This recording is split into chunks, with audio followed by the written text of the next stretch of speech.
Hai guys, Bos Darling di sini. Pada episode ini, kita akan membahas tentang uang kripto, pahlawan atau scam.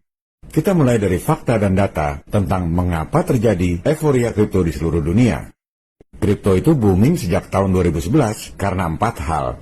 Pertama, teknologi baru, blockchain, disebut desentralisasi di luar kontrol perbankan yang dikuasai oleh elit, sehingga menciptakan harapan di mana rakyat jadi berkuasa.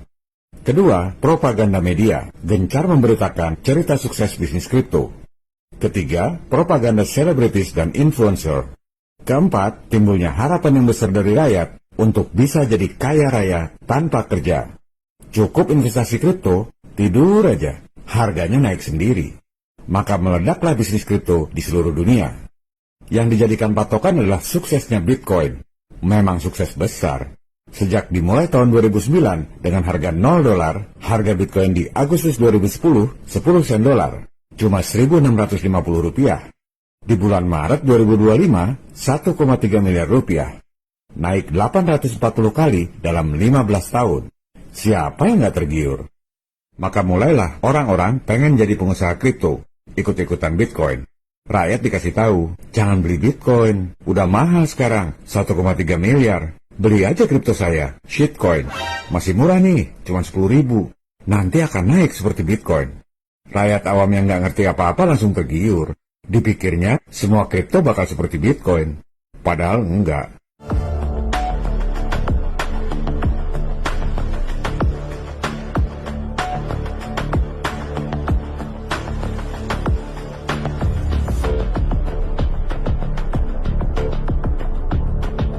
Oleh sebab itu, kripto berkembang jadi lebih dari agama.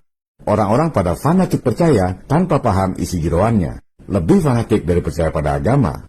Ya iyalah, agama kan gak ada duitnya. Para pengusung kripto ini ada 3. Influencer yang memang dibayar oleh platform, orang-orang yang memang menjual kripto, dan orang-orang yang mimpi jadi kaya karena kripto. 2 yang terakhir itu jadi buzzer tanpa dibayar. Makanya jangan ladeni debat awam versus awam. Itu bukan debat mencari kebenaran, tapi isinya kepentingan, karena berharap dapat duit dari situ. Kalau cinta sudah melekat, tai kucing rasa coklat. Kalau nggak setuju ya nggak setuju aja, nggak perlu diyakinkan. Duit juga duit mereka sendiri. Saya nggak ada kepentingan untuk mengusung ataupun menjatuhkan kripto. Saya menyampaikan ini berdasarkan fakta dan data yang kredibel demi kebenaran berdasarkan ketuhanan yang Maha Esa, serta untuk mencerdaskan kehidupan bangsa sesuai cita-cita para pendiri negara kita.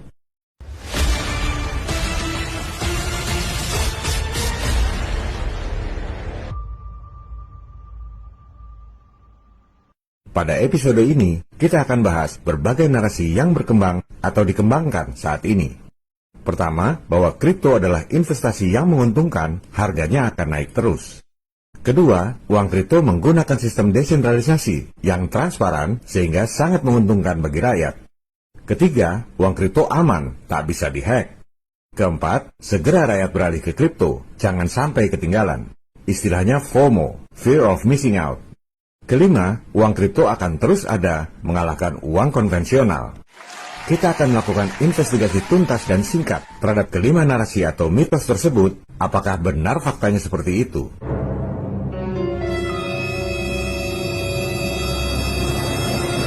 Namun sebelumnya, supaya pemahamannya utuh, kita bahas dulu bagaimana uang kripto itu tercipta dan siapa pencipta sesungguhnya. 2008, Amerika dilanda krisis ekonomi dahsyat, subprime lending. Harga rumah di Amerika hancur, rumah rakyat disita bank, rakyat kehilangan pekerjaan. Rakyat Amerika saat itu benci sekali dengan perbankan dan elit keuangan. Di momen kritis 2008 itu, seseorang yang misterius mengumumkan di milis kriptografi bahwa ia sedang mengerjakan sistem keuangan elektronik yang baru, di mana semua orang bisa kirim duit ke orang lain tanpa jasa pihak ketiga, seperti bank, Western Union, PayPal, dan lain-lain. Email itu ditandatangani oleh orang misterius dengan nama samaran Satoshi Nakamoto. 3 bulan kemudian, Januari 2009, lahirlah Bitcoin. Masyarakat yang benci pada elit perbankan gegara krisis 2008 langsung menyambut gembira. Khususnya para anarkis, teknoanarkis, partai liberal, dan masyarakat kriptografi alias cyberpunks. Mereka lah yang jadi agen promosi Bitcoin pertama. Sasarannya satu, khotbahkan kelebihan-kelebihan Bitcoin ini kepada orang lain agar Bitcoin diterima oleh masyarakat. Sejak itulah Bitcoin berkembang seperti agama baru.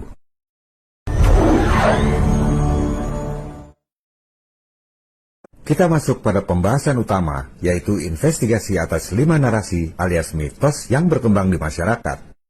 Pertama, benarkah harga kripto akan naik terus? Kita lihat data dari Bank Sentral Eropa.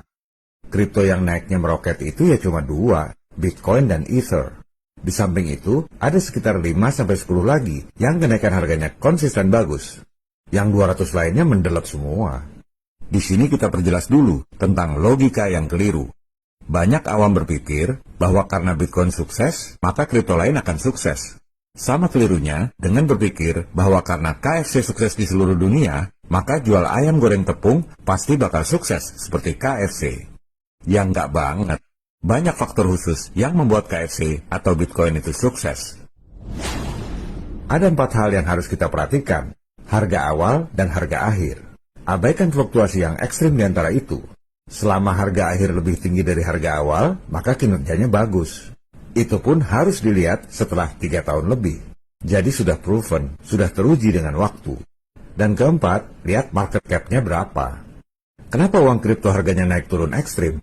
Di sini berlaku hukum penawaran dan permintaan, supply and demand. Selama masyarakat banyak mau jual masih ada yang beli, harga akan terjaga. Artinya barang laku, harga kemungkinan naik. Kalau masyarakat banyak mau jual nggak ada yang beli, harga pasti turun. Barang nggak laku.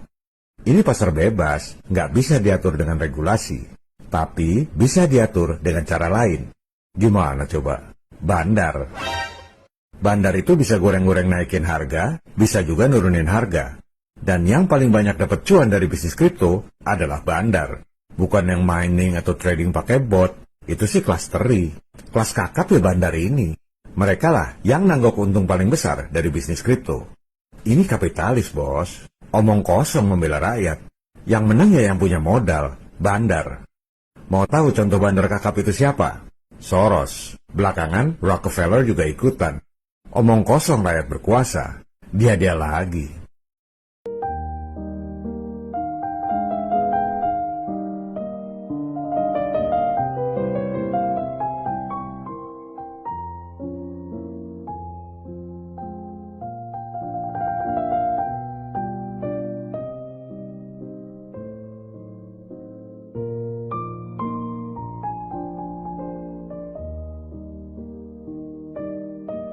Coba kita lihat pemain baru, Trump Coin, yang diluncurkan Januari 2025 sebelum dilantik jadi presiden.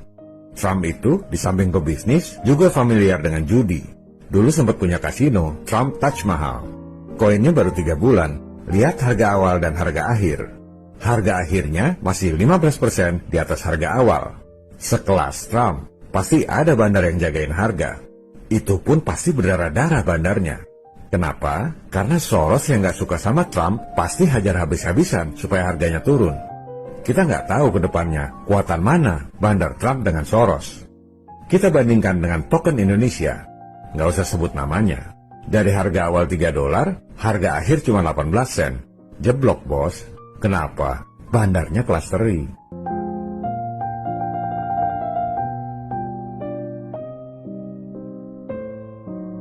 Gimana caranya bandar dapat untung? Mereka masuk sejak harga masih rendah. Kalau ada yang mau beli, mereka jual. Harga makin naik, mereka makin untung. Kalau Anda jual, mereka yang beli. Duitnya dari orang-orang yang duluan beli. Bayar pembeli baru, pakai duit pembeli lama. Ini namanya sistem Ponzi. Scam piramida seperti MLM yang juga banyak kasus di Indonesia. Hanya bedanya, di kripto ini bandarnya tidak tersentralistik di satu orang atau satu lembaga seperti MLM, tapi ada di beberapa orang, raja-raja kecil, tapi skalanya lebih besar. Kalau Ponzi yang asli seperti MLM itu, ibaratnya korupsi terpimpin, sentralisasi, monarki. Nah, kalau desentralisasi kripto ini, korupsi tidak terpimpin, oligarki. Nanti pemuja kripto protes lagi. Mana mungkin Bitcoin itu Ponzi? Pemerintah Amerika aja mau invest Bitcoin. Coba suruh jalan-jalan ke SEC. OJK-nya Amerika. Lihat aja sendiri, mata uang virtual itu adalah skema Ponzi. Bahkan spesifik, OJK Amerika menyoroti Bitcoin yang memiliki banyak unsur skema piramida Ponzi, tapi disembunyikan dengan baik. SEC juga nyebut, para pengusung kripto mati-matian mempropagandakan argumen bahwa Bitcoin bukan Ponzi. Tapi, hasil penyelidikan SEC secara independen, memang ada beberapa sinyal kuat Ponzi di dalam Bitcoin. Malah ada kripto yang namanya Ponzi Coin. Sama juga ngasih nama Scam Coin. Ditulis lagi, skema scam Ponzi yang transparan dan desentralisasi pertama di dunia yang menggunakan blockchain. Orang-orang ini udah sinting kali. Untung apa enggak? Ada yang untung. Yang duluan beli dan duluan jual sebelum kempes. Namanya juga Ponzi. Intinya, Anda bisa dapat untung kalau masih ada orang lain yang mau beli koin Anda. Yang saya sampaikan ini adalah investigasi yang netral dan objektif. Kebanyakan orang cari narasumber itu dari para pedagang kripto. Makanya bias. Semua kecap ya nomor 1. Kalau Anda mau belajar dagang kripto, benar, Anda belajar sama pedagang. Tapi kalau Anda mau cari kebenaran, pelajarilah referensi kredibel dari yang bukan pedagang. Contohnya SEC tadi.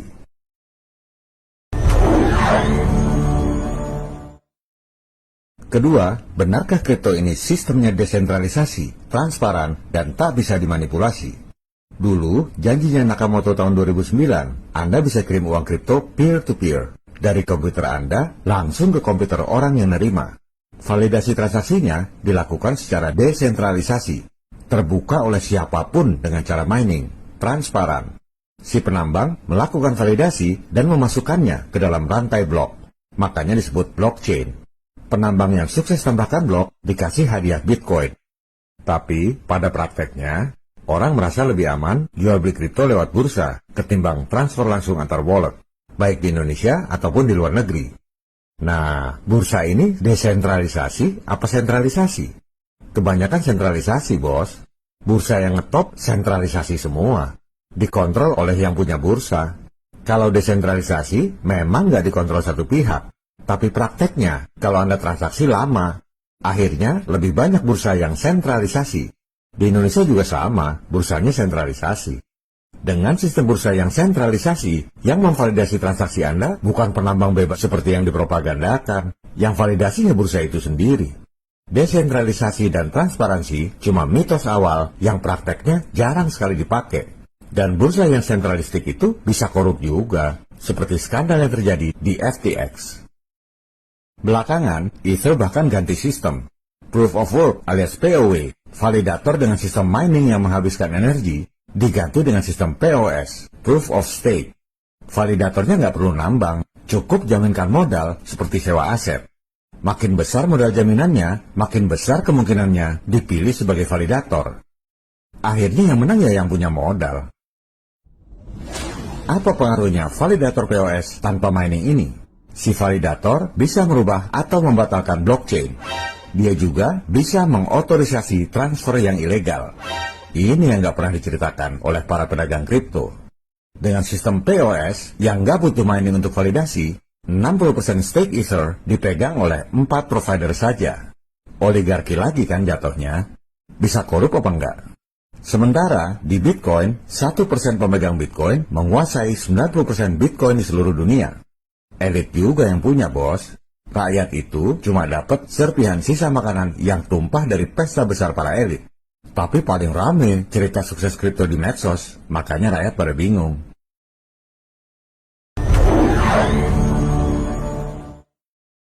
Ketiga, benarkah uang kripto dan blockchain itu aman, nggak bisa dihack?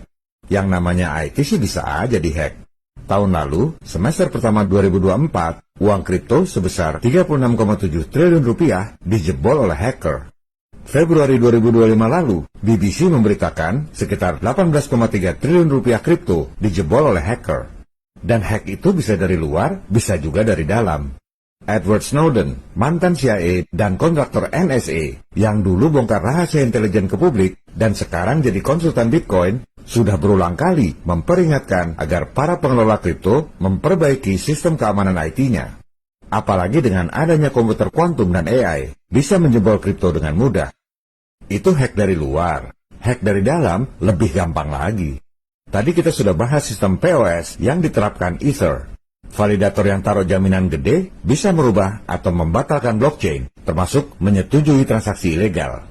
Nanti pengusul kripto protes, itu kan Ether yang pakai POS, Bitcoin tetap pakai POW, nggak bisa dijebol. Kata siapa? Aturan main dalam blockchain dikenal istilah 51% attack. Artinya, kalau Anda punya hash rate 51%, Anda bisa merubah blockchain. Ini hash rate loh ya, bukan kepemilikan. Siapa yang punya 51% hash rate? Si nama palsu Satoshi itu. Waktu awal, dia gunakan 51% attack untuk menembuk Bitcoin, sehingga sekarang jadi pemegang Bitcoin terbesar di dunia. Punya 1,1 juta Bitcoin, nilainya sekarang sekitar 1.500 triliun rupiah. Modal dengkul, tiba-tiba bisa 20 kali lebih kaya dari Presiden Trump. Jelas itu bukan orang, tapi modus operasi intelijen. Itu zaman dulu, satu orang bisa pegang 51% hash rate. Zaman sekarang, 51% hash rate itu cuma dipegang oleh 2 perusahaan saja. CoinDesk melaporkan bahwa 51% attack yang dulu begitu ditakuti, sekarang jadi hal yang biasa terjadi. Paling gampang itu memang hack dari dalam.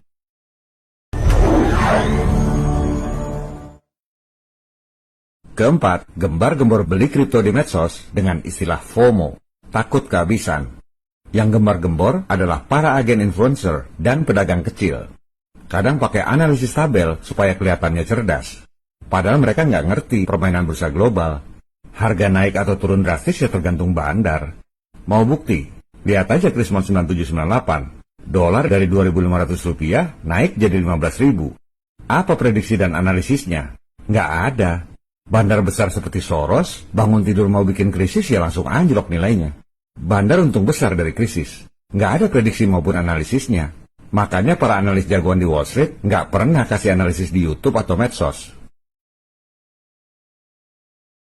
Bagi yang masih berpikir uang kripto adalah untuk kepentingan rakyat, coba lihat fakta dan angka. 1% pemilik Bitcoin memegang 90% Bitcoin dalam peredaran. Aliran dana itu ngalir tanpa bisa dilarang. Begitu ada cuan besar, langsung diambil sama elit. Apanya yang untuk kepentingan rakyat?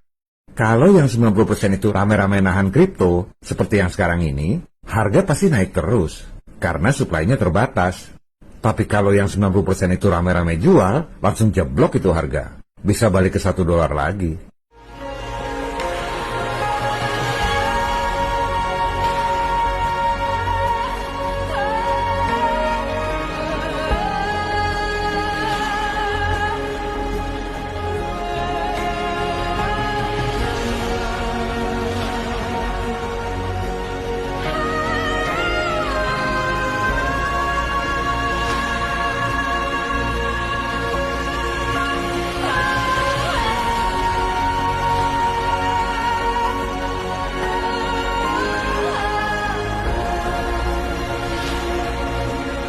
Gembar-gembor beli kripto yang dilancarkan para agen influencer dan pedagang ini disetting oleh pedagang besar buat naikin harga. Setelah harga melambung, bandar besar jual duluan dan dapat untung besar. Rakyat kebagian apesnya, seperti skema Ponzi pada umumnya. Dan ini sangat mungkin terjadi berkaitan dengan rencana Trump untuk jadikan Bitcoin sebagai aset strategis. Ini adalah pedang bermata dua.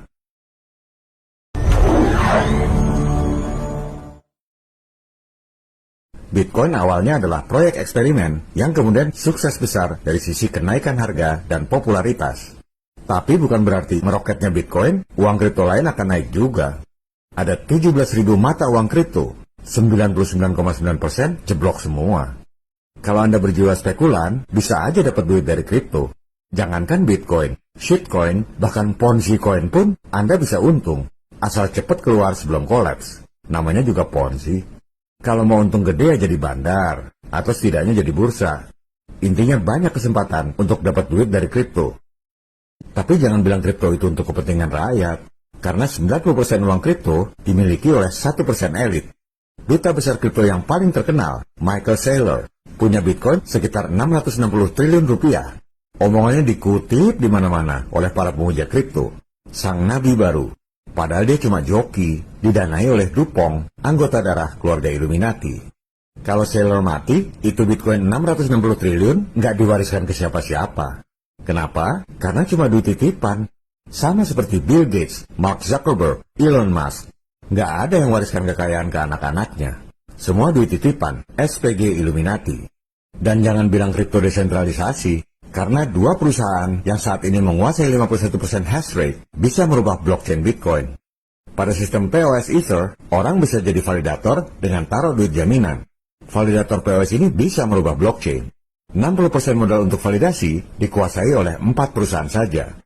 Desentralisasi itu cuma mitos, waktu awal di tahun 2009. Begitu ada kesempatan jadi duit, diboronglah sama elit.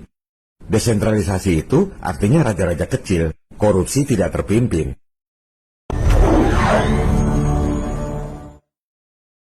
Kelima, benarkah uang kripto itu akan terus ada mengalahkan uang konvensional?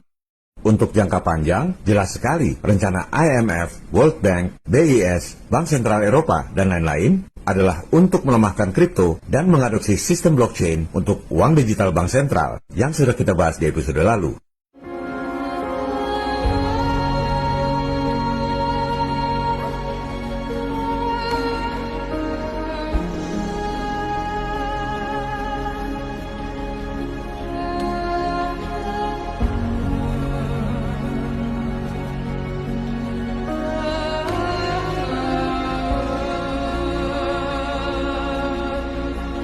Trump berusaha melawan dengan terbitkan Kepres melarang dolar digital dan menjadikan kripto sebagai aset strategis dan stockpile. Langsung disikat bandar, harga Bitcoin malah turun. Total nilai uang kripto itu cuma 0,56% dari seluruh uang di dunia.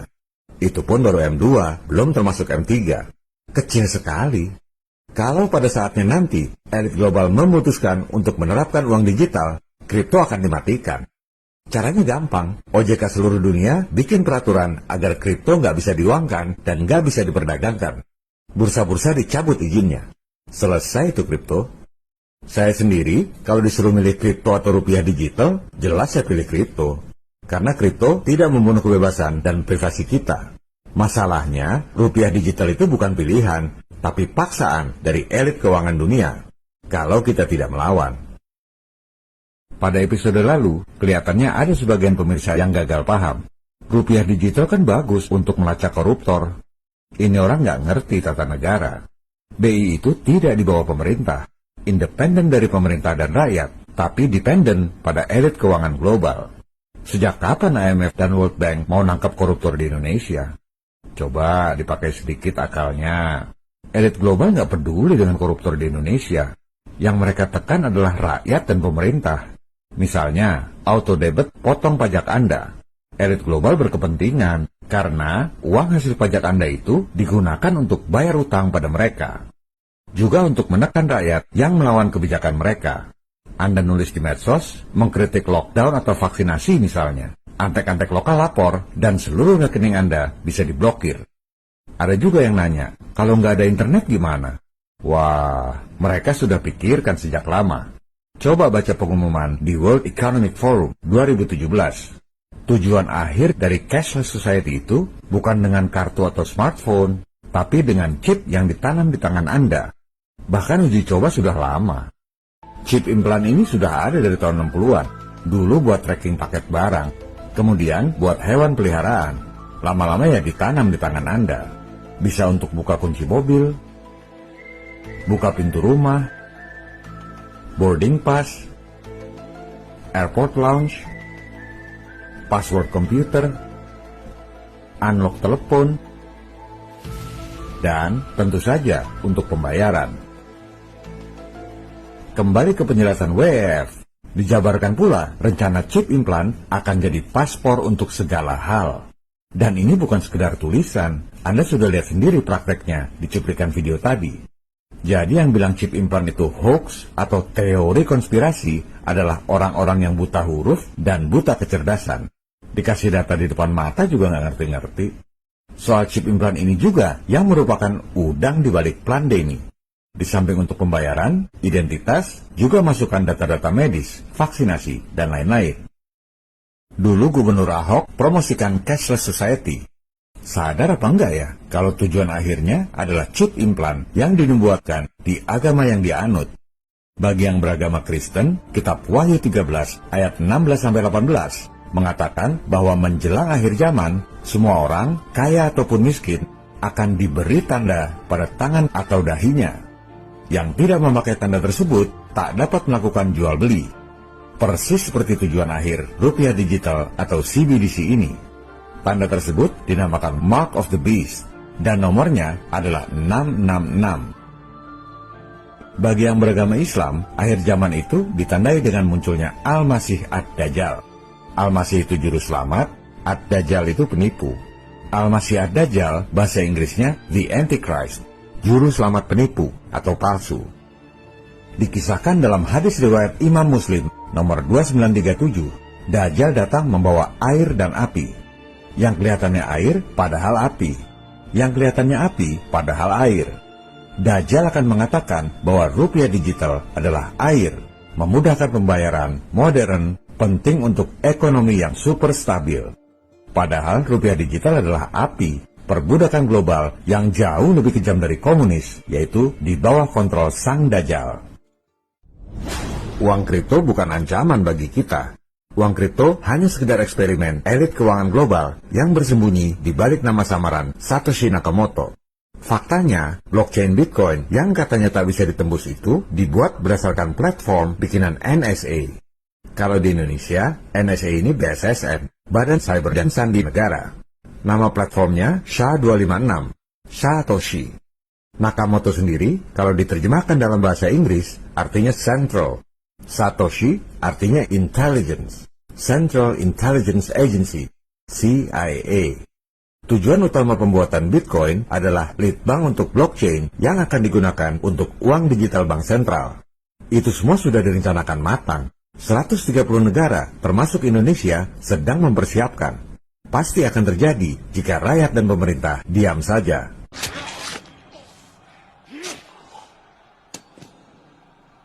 Viva Republik Indonesia, salam people power.